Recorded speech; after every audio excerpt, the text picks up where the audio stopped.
This is a recorded Golden Valley Speaks presentation for the regular Golden Valley Planning Commission meeting of November 13th, 2023. Agenda item number 4 is consideration of 3 actions related to 2 properties owned by Unity Christ Church, 4000 and 4100 Golden Valley Road. The requests are for an amendment to the future land use map and zoning map for 4100 Golden Valley Road, and a new plat to combine both lots in order to move forward with a proposed building expansion. Staff will make one presentation and hold one public hearing, but the Planning Commission will need to take 3 separate votes.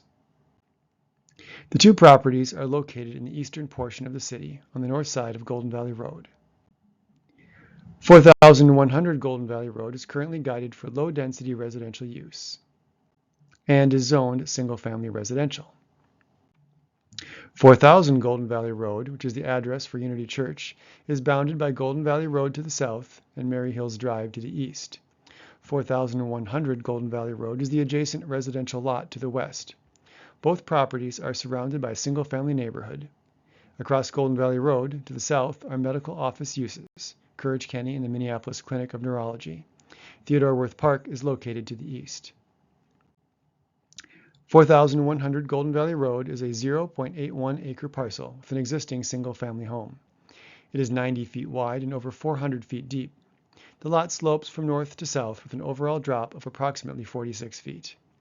Driveway access is directly onto Golden Valley Road at the Hidden Lakes Parkway intersection. The home was built in 1951 and the lot was purchased by the church in roughly 1998. It has had an active rental license since 2012. This street view is from Golden Valley Road looking north. The proposal is to construct a 2,125 square foot addition to the southwest corner of the church building in order to provide ADA accessibility and to create larger interior gathering space.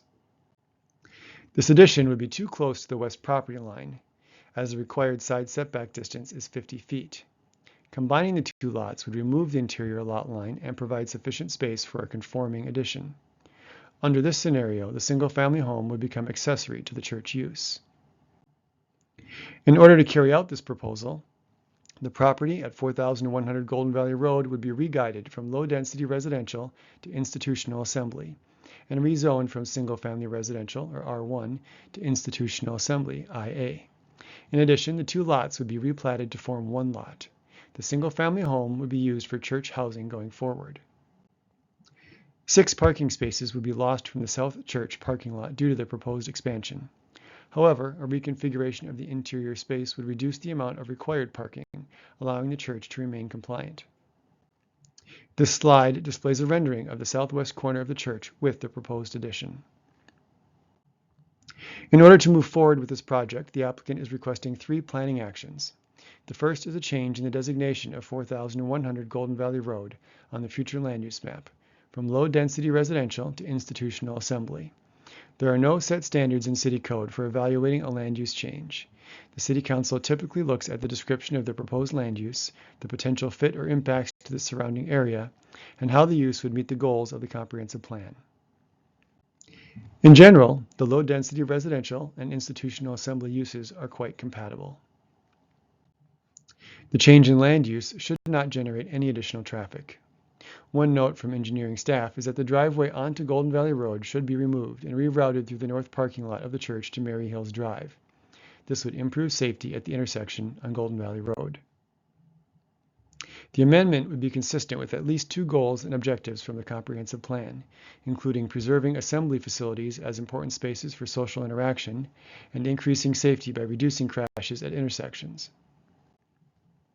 The requested zoning map amendment, which would change the designation of 4100 from single-family residential to institutional assembly, is evaluated similarly. For rezonings, the Council often looks to the purpose of the districts, the uses that are allowed, and the questions of compatibility with the surrounding area. While the purpose of the 2 districts are different, they tend to be compatible in terms of how they impact surrounding properties. The R1 district is focused on single-family homes, while the AI district allows places of worship, schools, libraries, and museums, while other uses are allowed by conditional use permit. As discussed in the land use section, associated traffic would not change. In terms of other zoning requirements, the side and rear setbacks in the institutional district are greater than those in the single-family district. If rezoned, the existing home would become non-conforming with respect to side yard setbacks. If the two lots were combined, the home would become an accessory structure to the church, and the building would be non-conforming in other ways, such as height and footprint size. Two other places of worship in Golden Valley have living quarters associated with them. 4,100 could be treated similarly if changes proposed as part of a separate zoning text amendment are approved by the City Council. As mentioned, the modification of the plat, or a combination of the two lots, would provide room for a conforming addition to the church. Both structures are intended to remain, but the driveway to the home would need to be rerouted. There are no minimum lot size or lot width requirements in the institutional district, but as highlighted, the combination of the two lots could create nonconformities for the single-family home. Engineering staff provided 3 comments, one related to a modification in the width of the platted drainage and utility easements, one regarding the reroute of the driveway, and one dealing with required corrections to the sanitary sewer line for the church. There are 9 factors or findings that must be considered when modifying a plat.